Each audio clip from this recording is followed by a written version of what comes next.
2005 साली मी पुण्यात आलो आणि जेव्हा मी पुण्यात काम करायला लागलो, तेव्हा सुरुवातीला मला महिन्याला 12,000 रुपये मिळत होते. कारण मी शिकत होतो.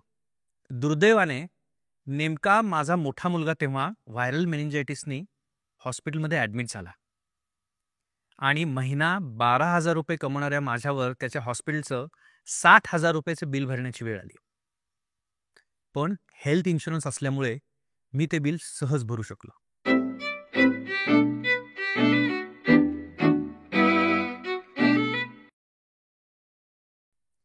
तर हेल्थ इन्शुरन्स हा म्हणून महत्त्वाचा आहे. तर आजच्या या कार्यक्रमासाठी आपण सिद्धार्थ भैया यांना त्यांचं स्वागत करूया. तुमच्या या क्षेत्रातल्या अनुभवाविषयी आम्हाला नक्कीच ऐकायला आवडेल. सर्वप्रथम तर धन्यवाद. मी आपला आभारी आहे की आपण मला ही संधी दिली. तसं तर मी अपघाताने या क्षेत्रात आलो. जेव्हा मी बी.कॉमचं करिअर करत होतो, तर त्यावेळी मी असं बघत होतो की ज्यातनं मला ॲडिशनल उत्पन्न काही करता मिळवता येईल, म्हणून मी विमा क्षेत्रात आलो. आणि सर्वप्रथम मी तो एक साईड बिझनेस म्हणून बघितलेला की ह्या विमा क्षेत्रात आपल्याला हे काम करून दुसरं काही करता येईल. पण जेव्हा मी ह्या क्षेत्रात उतरलो तेव्हा मला याची व्याप्ती लक्षात आली आणि एकीकडे लक्षात आलं की भारतामध्ये एकूण लोकसंख्येच्या 3%च लोकांकडे विमा आहे. तर खूप मोठी तफावत आहे, म्हणजे मागणी आणि जी गरज आहे ती खूप मोठी आहे. तर ह्या क्षेत्रात आपण खूप चांगलं काम करू शकतो. आणि मला जे ट्रेनर भेटले तर त्यांनी सांगितलं की हे खूप चांगलं नोबेल प्रोफेशन आहे. म्हणजे जसं डॉक्टर, आर्किटेक्ट हे लोकांचे जीव वाचवतात, तसं एक चांगला सल्लागार एखाद्या व्यक्तीला भविष्यात येणाऱ्या ज्या म्हणतो ना आपण अँटिसिपेट नाही करत की काय पुढे भविष्य होईल, त्यातनं वाचवण्यासाठी मदत करू शकतो. आणि मी खूप आभारी देवाचा, त्या माझ्या सरांचा, की ज्यांनी मला ह्या मार्गावर दिलं आणि संधी दिली आणि खूप लोकांनी मला विश्वास दाखवला. वा. तर आज आपण हेल्थ इन्शुरन्स रिलेटेड सगळ्या प्रश्नांची उत्तरं शोधण्याचा प्रयत्न करणार आहे आणि त्यामुळे मी जे काही प्रश्न मला विचारले गेलेत किंवा ज्या काही मी माहिती अभ्यास घेतला त्याच्यातनं मला जे प्रश्न पडलेत त्याच्याविषयी चर्चा करणार आहे. ह्या प्रश्नांची उत्तर देताना समजा तुमचे काही गेल्या कित्येक वर्षातले अनुभव असतील तर ते सुद्धा आम्हाला सगळ्यांना ऐकायला आवडतील. कारण मला असं वाटतं की डॉक्टर म्हणून प्रॅक्टिस करत असताना मी day in day out health इन्शुरन्सच्या पेशंट्सच्या अडचणी बघतोय. हेल्थ इन्शुरन्स असतानाही बघतोय आणि हेल्थ इन्शुरन्स नसलेल्याही बघतोय. तर नेमकं काय असतं हेल्थ इन्शुरन्स? आणि कॉमनेस्ट आर्ग्युमेंट ह्याच्यासाठी केलं जातं ना की मी तर हेल्दी आहे, मला काय गरज आहे हेल्थ इन्शुरन्सची. तर काय असतो हेल्थ इन्शुरन्स? सर्वप्रथम तर मी सांगेल, तुम्ही जे म्हणलात की मी तर हेल्दी आहे, मला काय गरज आहे. मी त्याच्या पुढे जाऊन म्हणेल की बरेचदा लोक आम्हाला काय सांगतात की माझ्या घरात कधीच कोणी आजारी पडलं नाही, माझे आजोबा 85 वर्षाचे आहेत, त्यांना काही आजार नाही, काही गरज नाही, हे पैसे वाया जाण्याचे उद्योग आहेत. तर हे कॉमन वाक्य आपण लोकांच्याकडून ऐकतो. पण हेल्थ इन्शुरन्स किंवा ज्याला आपण आरोग्य विमा म्हणतो, हा आपल्याला जे काही हॉस्पिटलमध्ये आपण जर ॲडमिट झालो तर जो काही खर्च येतो, म्हणजे नॉट ओन्ली डॉक्टरांची फी किंवा इतर त्याच्यानंतर सुद्धा म्हणजे प्री पोस्ट हॉस्पिटलायझेशनचा जो खर्च असतो तो, त्याच्यानंतर फिजिओथेरपी करावी लागते त्याचा खर्च, अशा बऱ्याच चाचण्या कराव्या लागतात आजकाल, त्या सगळ्यांचा खर्च याच्यामध्ये होतो. म्हणजे एक हेल्थ इन्शुरन्स तुम्हाला भविष्यात येणाऱ्या भरपूर साऱ्या खर्चांपासून वाचवतो. मग एक छोटीशी अमाऊंट, जर आज तुम्ही बघितलं की हेल्थ इन्शुरन्सचा प्रीमियम त्याच्या कव्हरेजच्या अगेन्स्ट किती पर्सेंट आहे, तो 1 ते 2% कमी आहे. ओके. पण तो तुम्हाला जे पीस ऑफ माइंड देतं ते खूप महत्त्वाचं आहे, जे की आजच्या काळात आपण दुर्लक्षित नाही केलं पाहिजे. आणि ज्यावेळी एखादी घटना घडते, एखादा अपघात, एखादा आजार अचानक उद्भवतो, तर त्यावेळी त्याची व्याप्ती लक्षात येते. आणि एक आपली साधारणतः भारतीयांची मानसिकता काय, तहान लागली की विहीर खोदायची. आणि इन्शुरन्समध्ये काय आहे, विम्यामध्ये, की ज्यावेळी तुम्ही तंदुरुस्त आहात, चांगल्या याच्यात आहात, विमा कंपनी तुमच्या मागे आहे, की तुम्ही विमा घ्या. बरोबर? पण जेव्हा तुम्हाला काही आजार होतो, त्यावेळी ते सुद्धा विचार करतात द्यायचं की नाही. एक साधीशी छोटीशी गोष्ट सांगतो. आज प्रत्येकजण आपण मोबाईल फोन वापरतो, बरोबर? जर तुम्हाला मोबाईल फोन घ्यायचा असेल, तर तुम्ही कुठला घेणं प्रिफर करता? जो चांगला आहे, बरोबर? ज्याच्यात सगळ्या चांगले फीचर्स आहेत, बरोबर? का तर ते आपल्याला गरजेचं वाटतं, बरोबर? तसंच विम्याचं आहे, की तो गरजेचा आहे. जर तुम्ही हेल्दी नसाल आणि त्यावेळी इन्शुरन्स कंपनीकडे गेलात, तर ते पण विचार करतील ना, की जे डिफेक्टिव्ह पीस कोणी घेऊ इच्छितं का? नाही. तसंच आहे इथे सुद्धा. तर ज्यावेळी आपण चांगल्या स्थितीत असतो, चांगल्या आरोग्यात यायचं, त्यावेळी ते घेणं जास्त चांगलं आहे. आणि सर्वात महत्त्वाचं, आजच्या काळात कुठलाही आजार वेळ काळ सांगून येत नाही आणि त्याला वयाचं पण बंधन राहिलेलं नाहीये.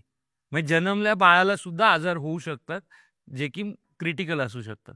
खूप महत्त्वाची माहिती आहे. मला यातले 2 मुद्दे फारच प्रकर्षाने जाणवले. एक तर 1 ते 2% किंमत भरून आपण हेल्थ इन्शुरन्स घेऊ शकतो. म्हणजे मी थोडंसं गणित मांडलं माझ्या मनात, की ऑन एन एव्हरेज आज कुठल्याही आजाराला तुम्हाला हॉस्पिटलमध्ये गेलात, तर काही लाखांमध्ये खर्च सहज होऊन जातो. एखादं जर मोठं मेजर ऑपरेशन तुमचं निघालं, तर तो खर्च 5-10 लाखापर्यंत जातो. 10 लाखाच्या 1% म्हणजे 10,000 बरोबर? सो फक्त ₹10,000 भरून तुम्ही तुमच्या फ्युचरमध्ये होणाऱ्या अनपेक्षित खर्चांची पूर्ण प्रोटेक्शन घेत आहात. ह्याच्यासारखी चांगली गोष्ट नाही असं मला वाटतंय. किती किती महत्त्वाची गोष्ट आहे ही. आणि बऱ्याचदा आपल्याला ना हे जाणवत नाही, पण मला हे जाणवलं कारण तेव्हा मी फक्त ₹12,000 कमवत होतो आणि तेव्हा मला 60,000 म्हणजे माझ्या निम्म्या वर्षाचा खर्च मला माझ्या हेल्थ इन्शुरन्समुळे मिळाला आणि त्यातनं मला हे महत्त्व कळलं. पण ना या हेल्थ इन्शुरन्समध्ये छोटे-छोटे बरेच प्रकार असतात. जसं काही फॅमिली फ्लोटर किंवा अजून त्याच्या प्रकारामध्ये आहे इंडिव्हिज्युअल पॉलिसी किंवा ग्रुप हेल्थ इन्शुरन्स. हे काय प्रकार असतात? आता एखादा अविवाहित व्यक्ती आहे आणि त्याला एकट्यासाठी इन्शुरन्स करायचा आहे, विमा करायचा आहे. तर त्याचा जो वैयक्तिक विमा काढला जातो, तो इंडिव्हिज्युअल विम्यामध्ये येतो. ओके. ज्यावेळी त्या व्यक्तीचं लग्न होतं, मुलं-बाळं होतात, तर तो एकच काय बघा, वर्षात काय सगळे एकत्र आजारी पडत नाही. एखाद्याला काहीतरी होतं. तर त्यावेळी आपण फॅमिली फ्लोटर ऑप्शन जे असतं, ते ऑप्ट करू शकतो. ओके. म्हणजे वैयक्तिक न घेता फ्लोटर घेऊ शकतो. आता कधी-कधी असं होतं, की लोकं वैयक्तिक सुद्धा प्रत्येकाच्या वयामानानुसार किंवा त्याच्या हेल्थ कंडिशननुसार कव्हर घेऊ शकतात. तर वैयक्तिक एकटा व्यक्ती असताना जास्त फायदेशीर आहे. ज्यावेळी तो एका म्हणजे कुटुंब प्रमुख होतो, तर त्याने फ्लोटर घेणं जास्त चांगलं आहे. आणि त्याच्या व्यतिरिक्त जर समजा तो एखाद्या कंपनीत नोकरीला आहे किंवा किंवा कुठल्या संस्थेमध्ये आहे आणि त्या संस्थेच्या लोकांसाठी जेव्हा ती संस्था पॉलिसी घेते, त्यावेळी ती ग्रुप पॉलिसी म्हणून जाते. इव्हन आता आजकाल जे बँकां पॉलिसी केल्या जातात, ह्या सुद्धा ग्रुप पॉलिसीजमध्येच धरल्या जातात. ओके. सो पण मला असं वाटतं, की आपण ना आपल्या हेल्थ इन्शुरन्स विशेषतः त्याची जबाबदारी दुसऱ्यांवर सोडू नये. माझे स्वतःचे जे अनुभव आहेत त्याच्यानुसार ग्रुप इन्शुरन्स किंवा बँकांच्या थ्रू केले जाणारे जे इन्शुरन्स आहेत, ते फुलप्रूफ नसतात असं मला वाटतं. तुमचं याबद्दल काय मत आहे? मी म्हणेल की बघा, आज आपल्या भारतामध्ये जिथे खूप कमी लोकांकडे विमा आहे, तिथे सर्व माध्यमांमधनं तो विमा विकणं जाणं गरजेचं आहे. कारण कोण कुठल्या मार्गातनं घेईल सांगता येत नाही. आज जिथं ग्रामीण भागांमध्ये कदाचित इन्शुरन्स विमा सल्लागार नसतील आणि तिथे एखादी बँक काम करते, SBI सारखी किंवा इतर, तर तिथल्या लोकांना त्यांच्यामुळे विमा मिळू शकतो. तर तो एक चांगला पर्याय आहे. म्हणजे मी म्हणेल की bank insurance is not a bad option, it's a good option. Because त्याच्यामुळे आणि त्याच्यात काही म्हणजे प्रत्येक गोष्टीचे काही फायदे तोटे असतात. तर डेफिनेटली बँके थ्रू मिळणारा इन्शुरन्स कधी-कधी स्वस्त पण मिळू शकतो. कारण तो ॲज अ ग्रुप म्हणून घेतला जातो बँकेकडनं. तर तो पण त्याचा एक प्लस पॉइंट आहे. पण त्याच्यातला दुसरा गोष्ट काय, की जर उद्या बँकेचं ग्रुप पॉलिसीमध्ये क्लेम रेशो वाढले, तर प्रीमियम सडनली खूप वाढू शकतो. कारण की ग्रुप पॉलिसी आहे. दुसरं तिथे कुठला तुम्हाला सल्लागार नसल्यामुळे, हेल्पिंग हँड नसल्यामुळे तुम्हाला डायरेक्टली इन्शुरन्स कंपनीशी कॉन्टॅक्ट करावा लागतो. तर तुम्हाला सपोर्ट सिस्टम तिथे थोडासा त्रास होऊ शकतो. तर मी सजेस्ट करेल, की घेताना माझी गरज काय? मला काय सोयीस्कर? हे सगळ्या गोष्टींचा अंदाज घेऊन आपण ठरवलं पाहिजे, की मला कुठल्या प्रकारच्या विम्यामध्ये गेलं पाहिजे. कारण की आज जी मी गोष्ट घेतोय, त्याची गरज कदाचित मला 30 वर्षांनी, 40 वर्षांनी पडू शकते.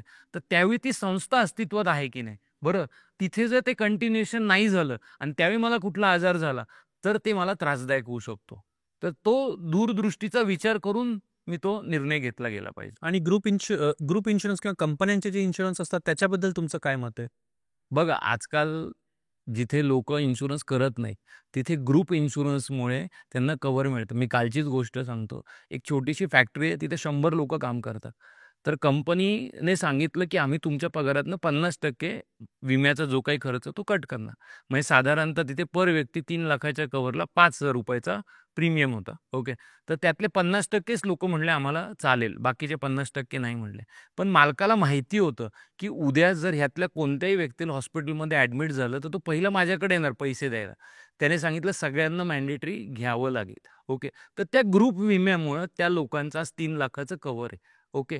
म्हणजे त्यांनी घेतलेल्या एक निर्णयामुळे त्या लोकांना उद्या सडनली काही झालं, कारण ते आज अँटिसिपेट नाही करत आहेत, की उद्या मला सडनली एखाद्या अपघातामुळे, एखाद्या आजारामुळे जर ॲडमिट पडलं तर काय होईल?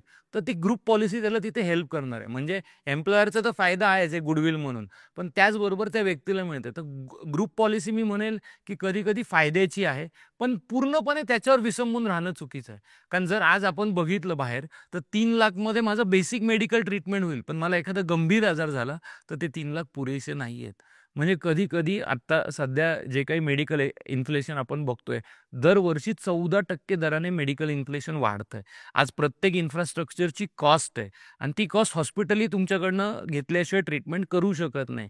तर तिथे आपल्याला 3,00,000च्या कव्हरवर नाही होणार आहे. आज एक साधं इंजेक्शन जर एखाद्या कॅन्सरच्या सिव्हिअर पेशंटला पाहिजे असेल, तर कधी-कधी 4-4.5 लाखाला येतं. मध्यंतरी आपण एक क्राउड फंडिंगची केस बघितली. एका लहान बाळाला गंभीर आजार झाला होता आणि त्याला सर्व्हायव्हलसाठी 1.5 कोटीचं इंजेक्शन गरजेचं होतं.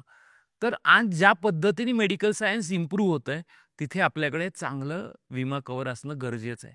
ओके. जर आज मला 1 कोटीचा विमा 20,000 30,000च्या आत मिळत असेल, तर मी नक्की त्याचा विचार केला पाहिजे. ती काळाची गरज आहे आणि मेडिकल इन्फ्लेशन लक्षात घेता ज्यावेळी मला ती गरज पडणार आहे, त्यावेळी तितकं कव्हर माझ्याकडे असणं, ते आज मी अँटिसिपेट करायला पाहिजे.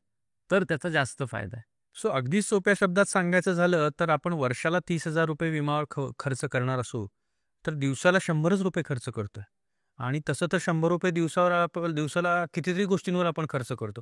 विशेषतः तंबाखू, सिगारेट, दारू ह्या गोष्टींची व्यसनं असणाऱ्या मंडळींचा खर्च तर ₹100 पेक्षा जास्त असतो. ह्या ह्या व्यक्तींनी तर मला वाटतं छातीठोकपणे त्यातले ॲडिशनल ₹100 स्वतःच्या विम्यावर खर्च करायला काहीच हरकत नाहीये. कारण आपल्याला माहिती आहे की हे नोन डेव्हिल्स आहेत. ग्रुप इन्शुरन्सची मला आणखी एक अडचण जी जाणवलेली आहे, जी मी इथे आज आवर्जून नमूद करू इच्छितो. कारण मी हे माझ्या फॅमिलीमध्ये अनुभवलेलं आहे, की माझा धाकटा भाऊ आणि बहीण त्यांच्याशी जेव्हा मी मेडिक्लेम्सची चर्चा केली, तेव्हा ते म्हणाले, की "नाही, नाही आमचा कव्हर आहे."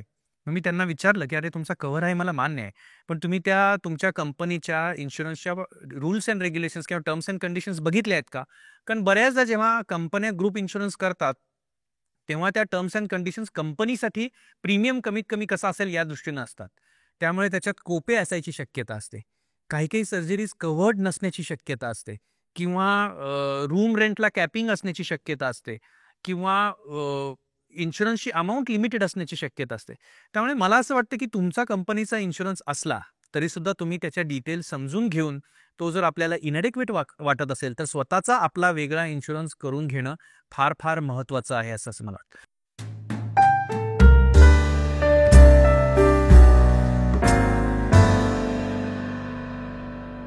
आजचा व्हिडिओ पाहिल्याबद्दल खूप धन्यवाद.